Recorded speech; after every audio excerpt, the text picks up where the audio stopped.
Good morning. Once again, this is Stone Pickers, and now once again I will show you my new pickup stone, my new recovered real carbonado black diamond.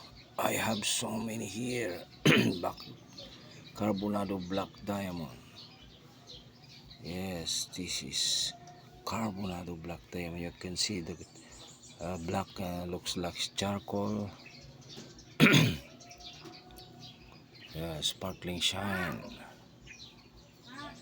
many portion, and the crystal, white crystal here, melting white crystal. So that is the fusion cross. Yeah. So heavy. Yeah, okay. It is 4 kilogram, more than 4 kilogram. Yeah, very heavy. This is my new recover carbonado black diamond. Oh, so heavy.